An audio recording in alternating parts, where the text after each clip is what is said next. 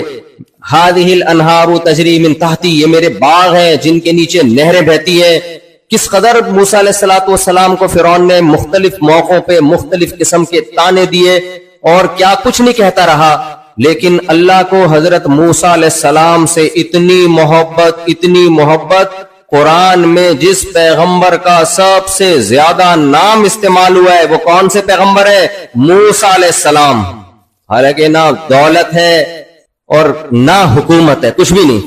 یہ جو تبلیغ والے کہتے ہیں نا ایمان ایمان ایمان، یہ مذاق تھوڑی کر رہے ہوتے ہیں. اللہ کی نظر میں سب سے بڑی اہمیت کس کی ہے؟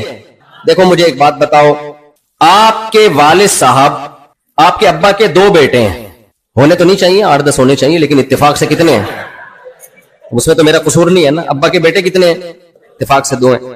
ایک بیٹا کیا کرتا ہے؟ اچھا ابا بڑے ارب پتی ہیں، بہت دولت دی، بس ادھر ہی ابا نے کنجوسی کی، باقی ویسے ابا کے پاس دولت بہت زیادہ ہے، بہت پیسہ ہے ابا کے پاس، دولت بہت ہے. اور آپ کو پتا ہے ابا کی ڈیتھ ہوگی تو ارب پتی بن جاؤں گا، کروڑوں روپے آ جائیں گے میرے پاس وراثت میں. ابا کے پاس پیسہ بے تحاشا ہے، اور نہیں بھی مرے تو بھی ابا کے پاس پیسہ. جب باپ مالدار ہوتا ہے تو بیٹا بھی مالدار سمجھا جاتا ہے. امیروں کے بچے امیروں کی طرح رہتے ہیں، غریبوں کے بچے غریبوں کی طرح رہتے ہیں. اب آپ کے ایک بھائی ہے، ایک بھائی کیا کرتا ہے؟ اس کے پاس بھی کچھ 2-4 پلاٹ آ گئے، تھوڑا بہت پیسہ آ گیا، پان کی دکان کھول لی، گٹکے کی دکان کھول لی. گٹکا ہوتا ہے یہاں پہ، اچھا خیر، چند ٹکے اس کے پاس آ گئے، وہ اپنے آپ کو مالدار سمجھنے لگا. جب مالدار سمجھنے لگا تو اس نے اپنے ابا کے ابا ہونے سے ہی انکار کر بولا میں اس ابا کو مانتا ہی نہیں ہوں. باقی ابا کی خدمت بھی کرتا ہے، محلے پڑوس والوں کی خدمت بھی کرتا ہے، لوگوں سے السلام علیکم کہہ کے ملتا ہے، سب کے ساتھ اس کا سلوک بہت اچھا ہے. لیکن جب پوچھا جائے یہ آپ کے ابا ہیں، کہتا ہے یار یہ بحث میرے سامنے نہ کیا، کون کس کا ابا ہے ان باتوں میں کچھ بھی نہیں رکھا. اصل ہے سائنسی ترقی. اصل کیا ہے؟ سائنس. ترقی ہونی چاہیے، ایجوکیشن کو فوکس کرو، تعلیم کو فوکس کرو. یہ کیا ابا اماں بہن بھائی ہے، فضول سی باتیں لگائی ہوئی. انگریز کہاں سے کہاں پہنچ گیا، یہ ابھی تک ابا، انگریزوں میں ابا ہوتے ہیں، بہت سو میں ہوتے ہیں، بہت سو میں نہیں بھی ہوتے، لیکن کتنی ترقی کی ہے انہوں نے. دوسرا بیٹا ہے جو غریب ہے، نہ اس نے کوئی بہت زیادہ ترقی کی، نہ اس کے پاس پیسہ ہے، لیکن جب کوئی ان سے پوچھتا ہے کہ آپ کے ابا کون ہیں تو وہ کہتا ہے یہ میرے ابا ہیں، میں کبھی بھی ان سے دستبردار نہیں ہو سکتا، کبھی بھی ان کو میں چھوڑ نہیں سکتا. اگر مجھ سے ابا کی نافرمانی ہو جائے تو ابا سے معافی مانگوں گا، سوری کروں گا. دنیا کی نظر میں اس پہلے والے کی ویلیو بہت زیادہ ہوگی، لیکن ابا کی نظر میں اس پہلے والی کی ویلیو 2 ٹکے کی نہیں ہوگی. آج پہلی دفعہ ٹکے کا لفظ میں ایسی جگہ استعمال کر رہا ہوں جہاں ٹکا استعمال ہوتا ہے، بنگلہ دیش. ورنہ یہ مثالیں میں نے بہت دی ہیں، 2 ٹکے، لیکن ایسی جگہ لوگوں کو بتانا پڑتا ہے ٹکا کی. یہاں تو چلتا ہی ٹکا ہے. ایک آدمی کو کسی نے تانا دیا، 2 ٹکے کے آدمی، اس نے کہا سر آپ نے اپنی ویلیو میرے ساتھ برابر کر دی، اس پر مجھے بہت افسوس ہوا. خیر، تو ابا کی نظر میں وہ بیٹا جو ابا کو سرے سے مانتا ہی نہیں ہے، باقی بہت سارے کام کر رہا ہے، لوگوں کی نظر میں تو حیثیت ہوگی، ابا کی نظر میں ہوگی حیثیت؟ ہے بھائی، کوئی حیثیت نہیں ہے. ابا کہے گا جو مجھے مانتا ہی نہیں ہے تو ٹھیک ہے نا، لوگوں کے لیے خدمت کر رہا ہے تو لوگوں سے اجر لینا اس کو. تو یاد رکھو اس کائنات کو سائنسدانوں نے نہیں بنایا، اس کو کس نے بنایا ہے؟ یہ بنی نہیں ہے، بنائی گئی ہے. خود بخود دنیا میں کچھ ہوتا ہے؟ کچھ بھی نہیں ہوتا. خود بخود شادی بھی نہیں ہوتی، کیونکہ بہت سے لوگ بیٹھے ہوتے ہیں کوئی رشتہ ہی نہیں دے رہا، کوئی شادی نہیں ہو رہی. بھائی ہلو گے جلو گے، پیسہ کماؤ گے، کہیں پیغام بھیجو گے تو ہوگی نا، ایسے بیٹھے بیٹھے تھوڑی ہو جاتی ہے. ایک مولوی صاحب بیٹھے بیٹھے دعائیں مانگتے تھے, اے اللہ, وہ حلوے بہت کھاتے تھے, مٹھائی حلوے بہت, دعائیں مانگتے تھے, اے اللہ مجھے شہادت کی موت عطا فرما.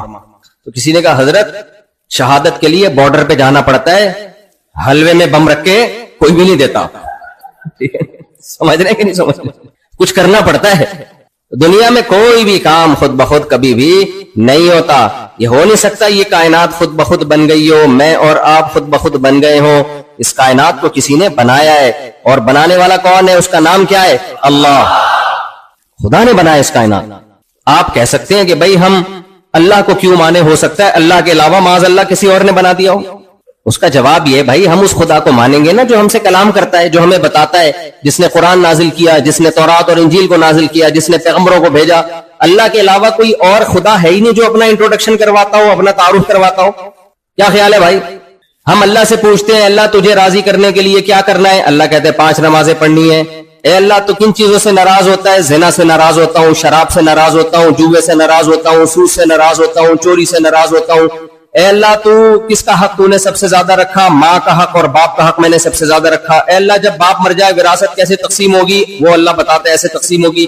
ایک تو یہ اللہ ہے. دوسرا, اگر اللہ کے علاوہ کوئی اور خدا ہے تو آج تک اس نے کچھ سمجھایا نہیں اپنے بندوں کو, بات ہی نہیں کر رہا, وہ چپ چاپ بیٹھا ہوا ہے. تو ہم گونگے بہرے خدا پہ ایمان لائیں, بولنے والے خدا پہ ایمان لائیں جو کلام کرتا ہے؟ تو وہ اللہ کے علاوہ آپ کے پاس کوئی ہے نہیں.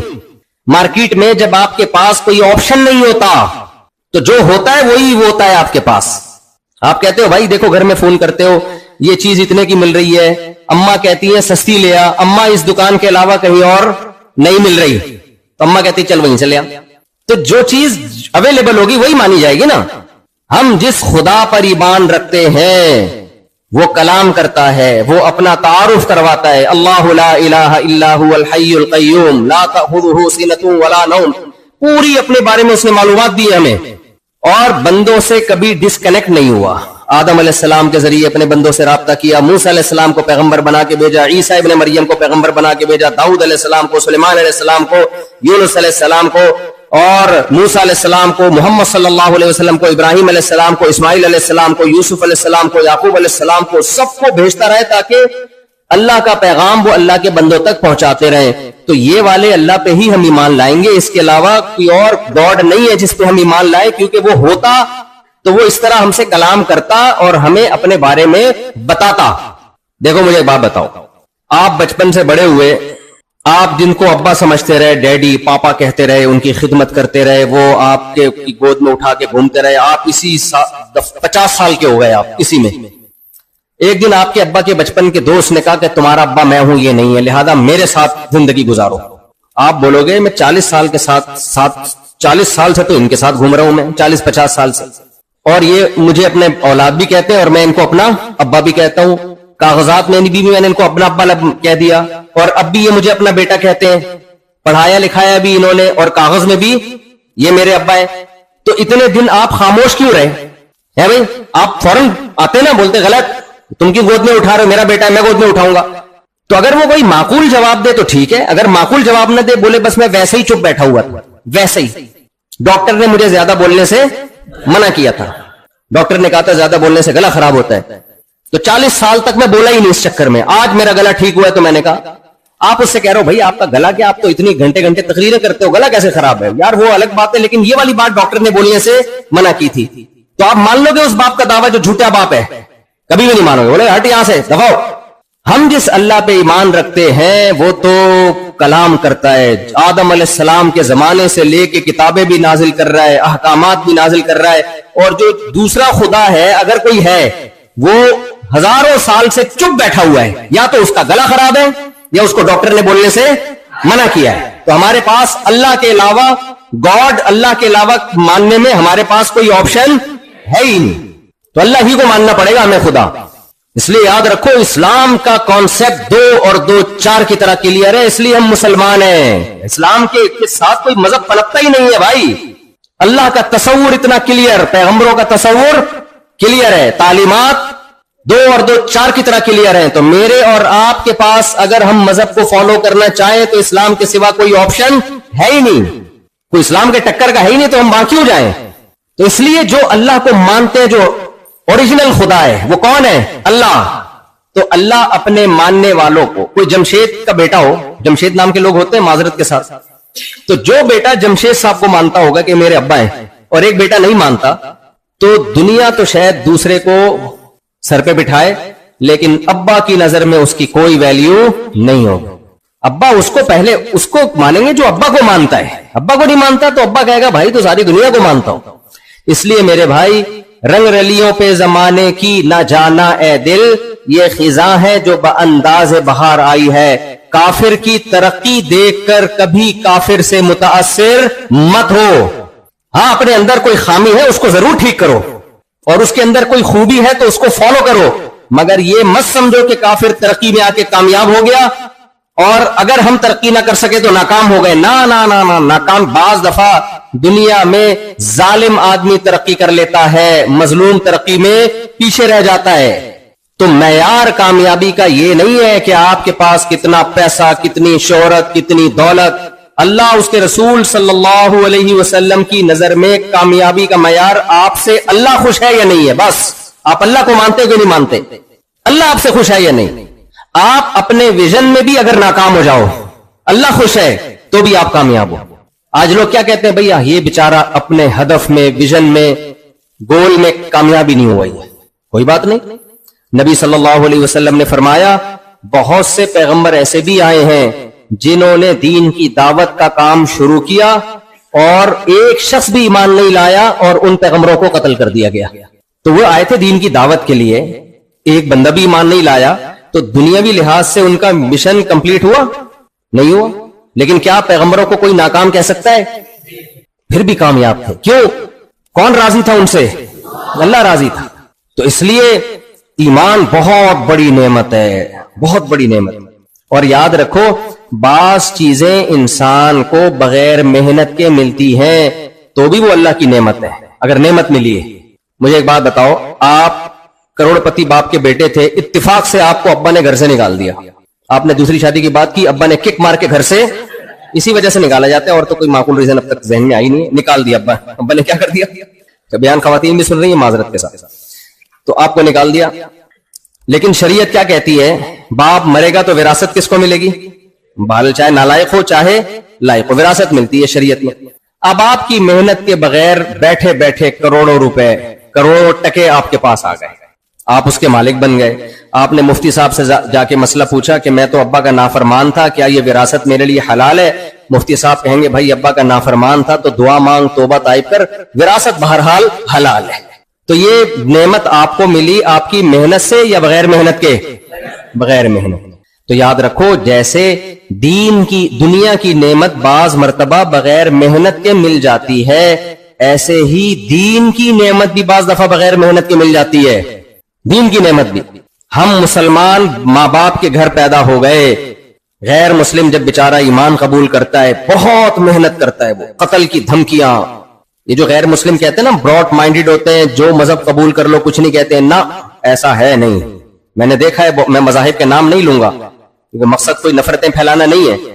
بہت سے مذہب والوں میں نے دیکھا ہے کہ اگر کسی نے مذہب قبول کیا, اسلام کی طرف گیا, غائب, پتہ ہی نہیں کہاں گیا, وہ قتل کر دیتے ہیں. ایسے بہت واقعات ہیں میرے سامنے, جن مذہب والوں کے ان مذہب کا نام بھی لے سکتا ہوں, فائدہ نہیں ہے, خام خام نفرتیں پھیلتی ہیں. تو غیر مسلم جب اسلام قبول کرتا ہے بہت قربانیاں دینی پڑتی ہیں اس کو, بہت محنت کرنی پڑتی ہے اس کو. ہمیں اللہ نے غریبی میں اسلام دے دیا, ماں باپ مسلمان تھے, ہم بھی کیا پیدا ہو گئے؟ مسلمان.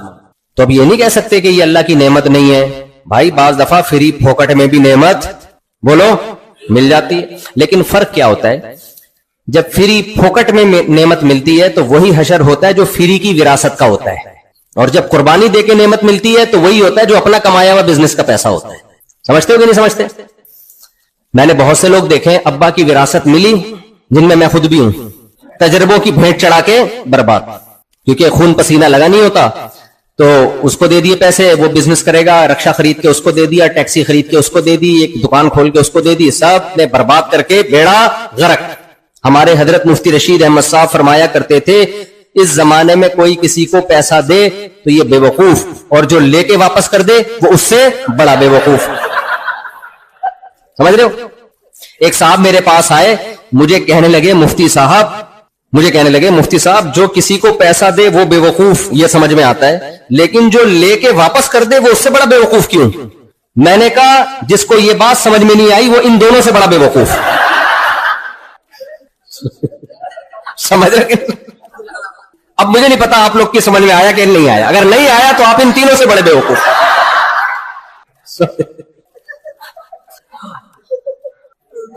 تو جب فری پھوکٹ کی وراثت ملتی ہے نا تو کیا ہوتا ہے؟ محنت تھوڑی ہوتی ہے, اس کو دے دیا, ادھر لگا دیا, ادھر انویسٹ کر دیا, سب برباد کر کے بیٹھ گئے. لیکن جو خون پسینہ لگا کے پیسہ کماتا ہے, ایک ایک روپیہ خرچ کرنے سے پہلے سوچتا ہے.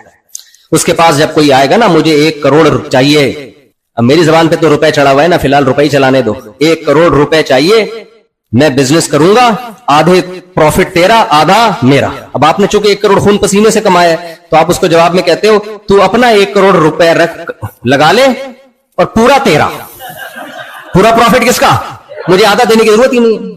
کتنا اچھا مشورہ دے دیا نا. یہ مشورہ وہ دیتا ہے جو اپنی محنت سے پیسہ کماتا ہے, جو اپنی محنت سے. تو اسی طرح خوب سمجھ لو جب محنت سے پیسہ کماتا ہے قدر کرتا ہے. تو اسی طرح میرے بھائی ایک ایمان فری پھوکٹ کا ہے, ایک محنت کا ہے. غیر مسلم جو فرعونی کے ساتھ جو جادوگر تھے نا, جادوگر وہ ایمان لائے تھے, وہ اپنے اختیار سے ایمان لائے تھے, ان کے ماں باپ مسلمان نہیں تھے.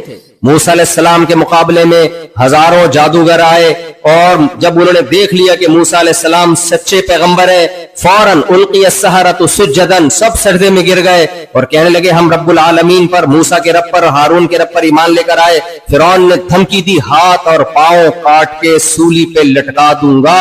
انہوں نے کیا کہا, لا ضیر, کوئی حرج نہیں ہے, فقضی ما انت قاض, اس سے بھی زیادہ کچھ کرنا چاہتا ہے تو وہ بھی کر لے, یہ تو کم ہے. کیوں؟ دلیل کیا دی, انما تقضی هذه الحیات الدنیا. دیکھو چند سیکنڈ کا ایمان ہے لیکن پاورفل کتنا ہے, اتنا ان کو جنت پہ یقین. آج جنت کا بھی مذاق اڑایا جاتا ہے, لوگ کہتے ہیں یہ مولویوں نے لوگوں کو حوروں کے چکر میں لگایا ہوا ہے, مولویوں نے لوگوں کو شہد اور دودھ کی نہروں میں لگایا ہوا ہے. شہد اور دودھ کی نہروں کے باتیں کر کر کے داڑیاں رکھواتے ہیں, مسجدیں بھرتے ہیں, نمازیں پڑھواتے ہیں, اپنا غلام بنا کے رکھتے ہیں. بھائی اپنا غلام کیوں بنائے گا مولانا؟ مسجد میں آپ اللہ کے سامنے سجدہ کرتے ہو, مولوی صاحب کو سجدہ کرتے ہو, اللہ کو سجدہ کرتے ہو. آپ کہہ سکتے ہو مولوی صاحب چندہ مانگتے ہیں تو یہ مسجد تمہارا, استغفر اللہ, پھر کراچی والی زبان استعمال کر رہا ہوں میں, مسجد تمہارا باپ چلائے گا, یہ کراچی میں مجھے عادت پڑ گئی ہے. وہ تو ذمہ داری سب کی ہے نا, مل جل کے, نہ تو کوئی زبردستی تھوڑی لے رہے ہوتے ہیں بھائی, زبردستی تھوڑی لے رہے ہوتے ہیں وہ. تو کہتے ہیں مولویوں نے لوگوں کو حوروں کے چکر میں ڈالا ہوا ہے, مولویوں نے لوگوں کو شہد کی نہروں کے چکر میں. بھائی چکر میں نہیں ڈالا ہوا. اللہ کے پیغمبر موسیٰ کلیم اللہ, آج تورات موجود ہے, تحریف ہے لیکن بہت ساری چیزیں آج بھی موجود ہیں. جنت کا تذکرہ موسیٰ علیہ السلام کی تعلیمات میں بھی, جنت کا تذکرہ حضرت عیسیٰ ابن مریم کی تعلیمات میں بھی, تمام پیغمبروں کی قرآن میں بھی جنت کا تذکرہ, اور جہنم کا تذکرہ بھی تمام آسمانی کتابوں میں. سارے پیغمبر اس جہنم سے ڈرا رہے ہیں اور جنت کی لالچ دلا رہے ہیں. تو یہ کوئی سیاسی بیان نہیں ہو سکتا. تو چند سیکنڈ کا ایمان تھا جادوگروں کا, چند سیکنڈ کا ایمان. آپ میں سے یہاں کوئی روحانی عملیات تو نہیں کرتا نا؟ کرتا ہے تو ابھی سے توبہ کر لے. یہ عملیات والوں نے بڑا بھیڑا رکھ کیا ہے, خوب سمجھ لو. ابھی میں اس پر زیادہ بات نہیں کروں گا, میرا ٹاپک چینج ہو جائے گا. روحانی عملیات کے نام پہ بالکل مت آؤ انشاءاللہ. نہ آپ پہ کبھی جن آئے گا, نہ چڑیل, نہ بھوت. کوئی مسئلہ ہو دماغی ڈاکٹر کو دکھا کے علاج کراؤ, اور سورہ فلق سورہ ناس پڑھ کے بس خود ہی دم کر لو, یا اپنے مسجد کے امام سے دم کروا لیا کرو. اس سے آگے مت جاؤ. جو بھی روحانی ٹوپی ڈرامے ہیں نا, سینٹر کھول کے, ٹوپی ڈرامے کا مطلب بھی پتہ چلتا ہے یہ لفظ. اب تو اتنا یہ لفظ دنیا میں پھیل گیا ہے ہمارے چینل کے ذریعے کہ انگریز بھی اب ٹوپی ڈرامے کا لفظ مجھے لگتا ہے یوز کرنے لگیں گے تھوڑے دنوں میں. خیر, تو کیپ اور ڈراما کہیں گے وہ اس کو, کیپ ڈراما. تو اس لیے یہ روحانی چیزوں سے بچو. تو جادوگر ایمان لے آئے کن چیز, روحانی چیزوں کا مطلب یہ روحانی عملیات اور فلیتے ولیتے, ان سب چیزوں سے بچاؤ اپنے آپ کو. تو جادوگر ایمان لے کر آئے. فرعون نے کیا کہا, لَأُقَطِّعَنَّ أَيْدِيَكُمْ وَأَرْجُلَكُمْ مِنْ خِلَافٍ وَلَأُصَلِّبَنَّكُمْ فِي جُذُوعِ النَّخْلِ, ہاتھ پاؤں کاٹ کے کھجور کے تنوں میں لٹکا دوں گا. تو جادوگروں نے کیا کہا, لا ضیر, کوئی پرابلم نہیں ہے. سوال پیدا ہوتا ہے بھائی کیوں کوئی پرابلم نہیں ہے؟ زندگی سے زیادہ کوئی چیز انسان کو محبوب ہوتی ہے؟ ہمارے حضرت مفتی رشید احمد صاحب ایک واقعہ سنایا کرتے تھے کہ بہت سے لوگ کہتے ہیں نا اس زندگی سے تو موت ہی بہتر ہے. موت دیکھی نہیں ہوتی نا, اس لیے کہہ رہے ہوتے ہیں. یہ جو خودکشی کرتے ہیں نا, یہ بچ جاتے ہیں تو دوبارہ کبھی نہیں کرتے. یہ